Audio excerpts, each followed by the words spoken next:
皆さんはじめまして。ビジネスクラスで世界一周一人旅したなぎです。この動画ではビジネスクラス世界一周のルートや期間、実際にかかった費用についてお話しします。また動画の後半では世界一周後の私の仕事についてもお話ししているので、世界一周に興味がある方や旅が終わった後のキャリアの一例を知りたい方はぜひ最後までご覧ください。私は関西出身の31歳です。大学卒業後は東京のウェブマーケティングの会社で数年間働き、29歳の時に退職して30歳で世界一周の旅をスタートしました。ルートは西回りでアジア、ヨーロッパ、北米を周遊するワンワールドの3大陸ビジネスクラス世界一周航空券を利用しました。13回のビジネスクラスフライトでタックス、燃油サーチャージ込みで約83万円でした。世界一周航空券の仕組みについてはこちらの解説動画も出しているので、興味のある方はぜひご覧ください。また中米に滞在している時にやっぱり南米も行きたいと思い立って、急遽 LCC やエコノミーで南米まで足を伸ばしました。世界一周中に訪れた国は全部で29カ国です。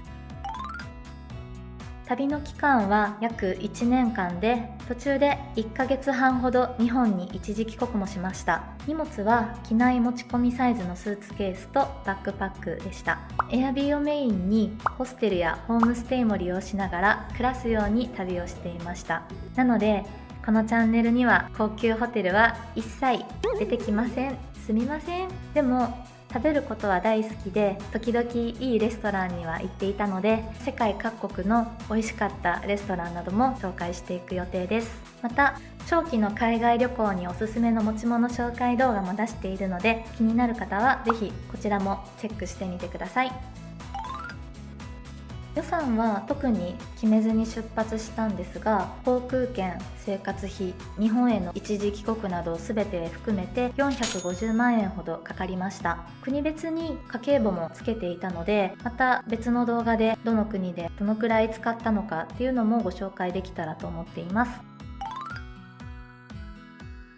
本当は世界一周が子供の頃からの夢でなんて言えたらかっこよかったんですが、理由は結構適当で、まとまったお金と時間があったからです。もともとは退職後すぐにカナダへワーキングホリデーに行くつもりで、ワーホリビザとの交換に必要なレターの取得まで完了していました。このレターには1年間の有効期間があったので、せっかく仕事を辞めたのにすぐにまたカナダに働きに行くのちょっともったいないかなとか、せっかく1年も時間あるし LCC で好きな国をいくつか回ってからカナダに行こうと思い始めたんです。でそのタイミングで運よく世界一周航空券の話を友達から教えてもらい、かつその航空券が買えるだけの臨時収入が入るっていうとんでもないラッキーが重なりまして、一生に一度くらいはビジネスクラスに乗ってみたかったので行くかと決断し、出発の3週間前に航空券を購入しました。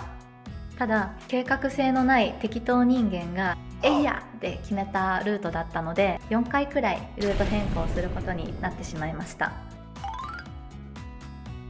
現在はカナダではなく別の国でワーキングホリデーをしていて、フリーランスとしてフルリモートで働いています。前職のウェブマーケティングの経験があったので、仕事探しを始めて1ヶ月で継続案件が決まりました。世界一周後のキャリアどうしようと不安に思っている方も多いと思うんですが、意外となんとかなります。例えばエンジニアやウェブマーケター、美容師、看護師などスキルや資格がある方は社会復帰しようと思ったタイミングですぐに次の仕事が見つかっていますし、一方でそうではない人たちでも営業経験を生かしてそのまま海外就職する方もいたり、旅の様子を YouTube や SNS で発信しながら動画編集スキルを磨いてフリーランスになったりする人もいます。私も最初はどうなるんかなって不安だったんですが、やりようは本当にいくらでもあるし、動き出せば自然と道が見えてくるので心配しすぎなくても大丈夫です。